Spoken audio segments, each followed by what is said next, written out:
is up, y'all? You already know who it is. It is your girl, Tay. Hey, coming at you today with another edition of Talks with Tay. And on this episode right here, I don't know if this is a review or a rant, okay? Because today I will be speaking about the hit TV show Grownish, written by Kenya Barris.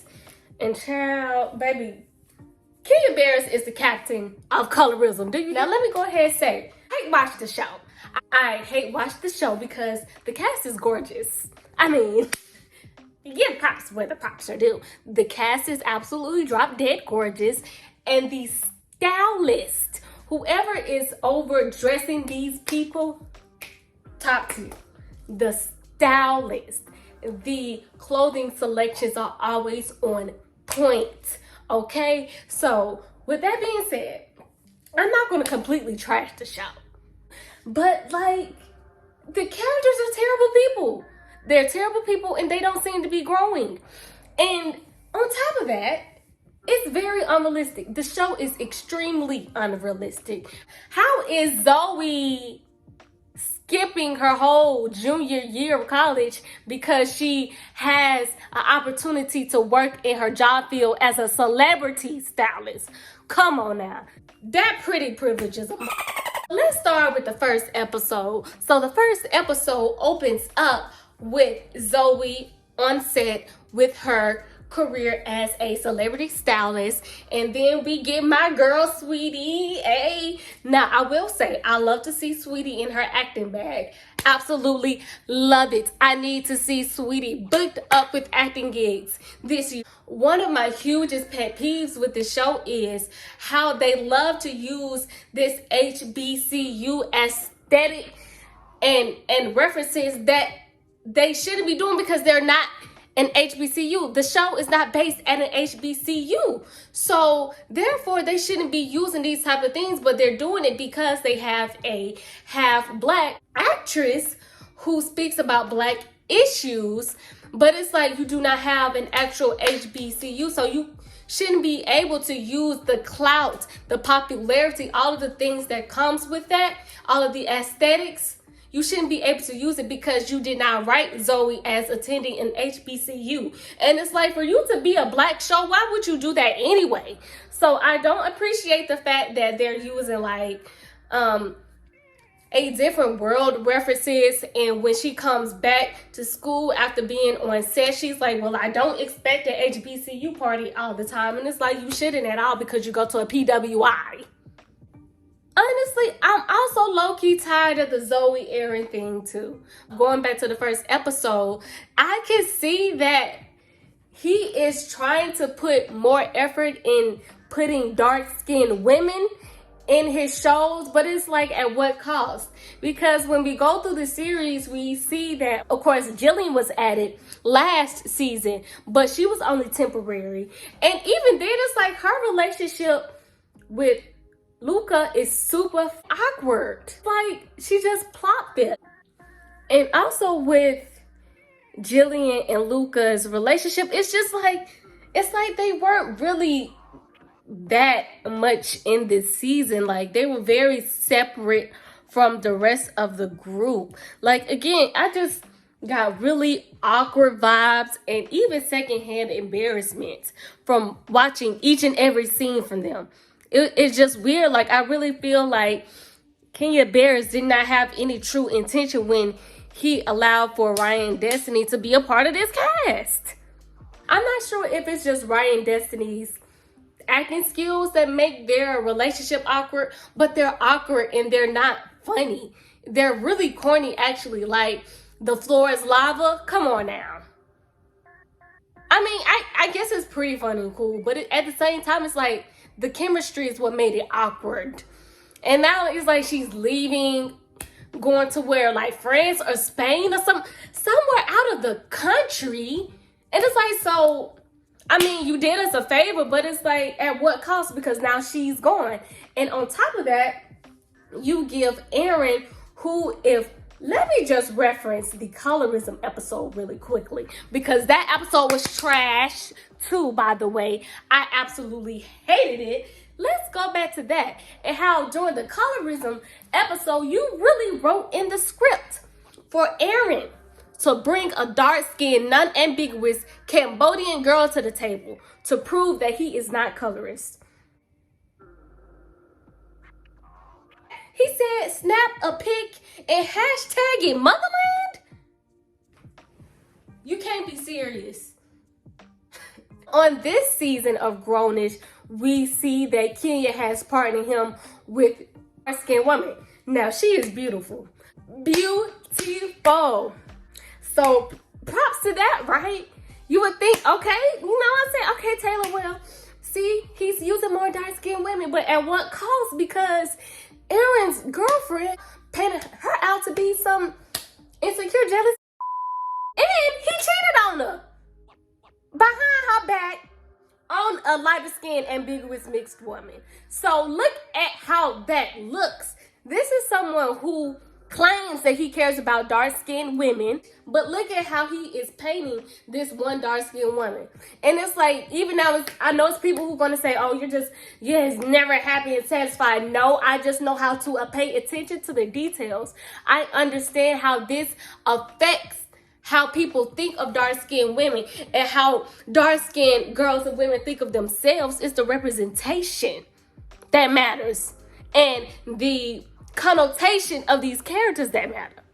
They made this woman look extremely insecure in the scenes where, like, she asked Zoe to stay away from her man, when she got mad at Aaron for even talking to Zoe first, when the whole situation with being offered the cancellation of his student debt in return to be silent about the fact that that school was investing in people who were funding private prisons. I just don't think Kenya doesn't know what he's doing. It's kind of like, here, you get these scraps and that's it. Because now that he has broken up with her, is she even going to be on the next season? And let me go ahead and get into the topics that they went over in this season, because I will say I really enjoyed Aaron and the conflict of the fact that the school was taking funds from people who invested in private prisons. Like, that's really good, because I went to an HBCU who the people who catered our food, which is Amtrak, they invest in prisons, private prisons. So I think that was super dope that they brought up that topic, because that's something we most definitely need to discuss, considering the fact that the prison industrial complex does mostly affect Black people as well as other groups of color. I'll say that I enjoyed Sky and Jazz's storyline as far as preparing for the Olympics. I really enjoyed Jazz's storyline with Doug when it came to taking a break when having a relationship in college, because I believe now that is realistic when you are going through maybe a rough patch in your relationship, or someone needs to focus on something, and like, what are the boundaries that you two should create, and like, what is the communication going to be like during that break? Having that conflict between Aaron, is he going to choose justice and his morals and values, or is he going to sell out and choose something that's only going to benefit him and him only? That was really good, because I think that's something that a lot of people face in this country, especially a lot of celebrities. Let me say, that's something that they face. Are they going to continue to just be comfortable, take the white man's money, or are they going to step out of their comfort zone and stick up for the Black community?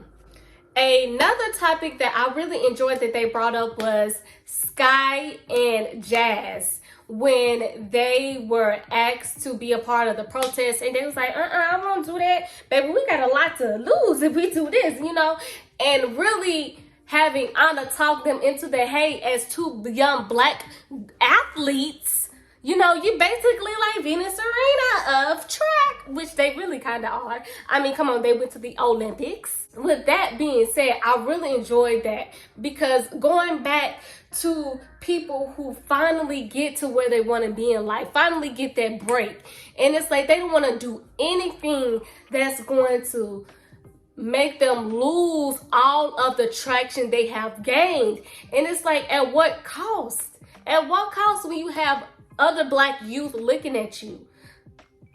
How we are going to be able to progress when you have that on the line, all because you want to sell out so that you can remain comfortable.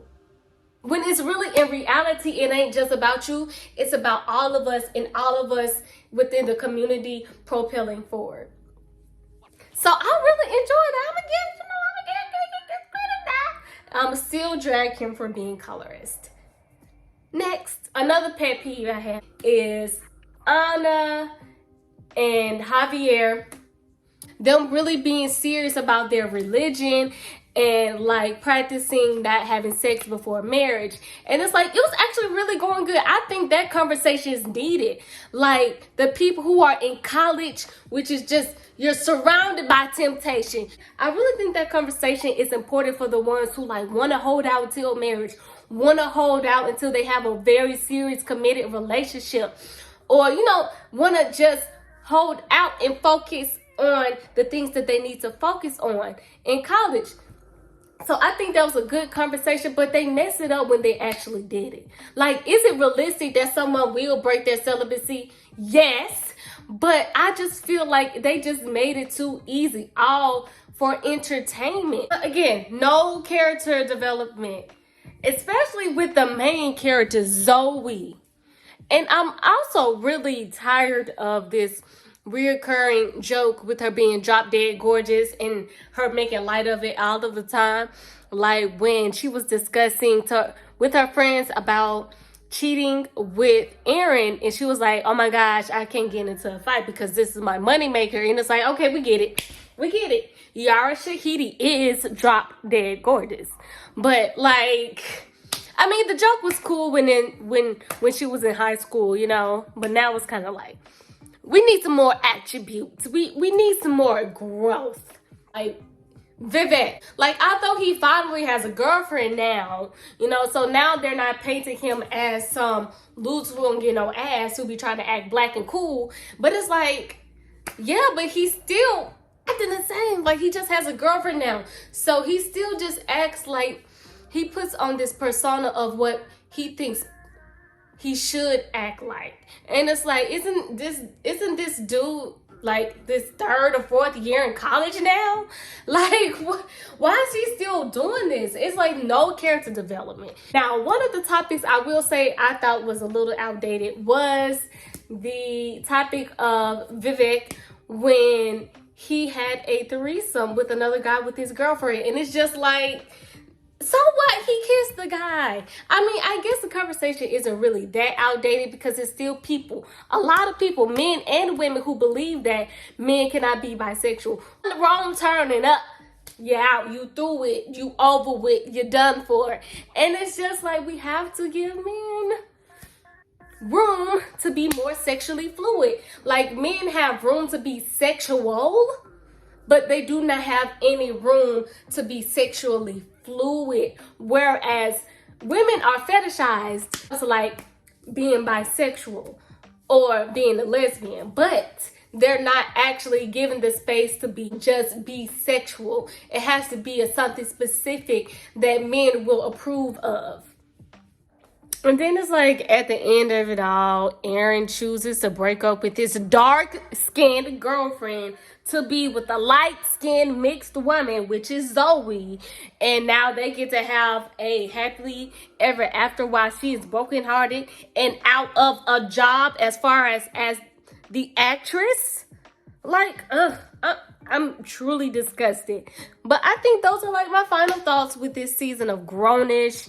I'm not sure if I'm going to be able to even hate watch next season if they're not going to have any dark-skinned women on it. Because you're just not, I'm not really willing to give Kenya Bears any more of my brown skin unambiguous coins for me not to see any representation of myself. Anyway, thank you so much for tuning into this video. Let me know how you feel below about this season of Grownish, what I said in this video. let's talk about it. Catch you my next one.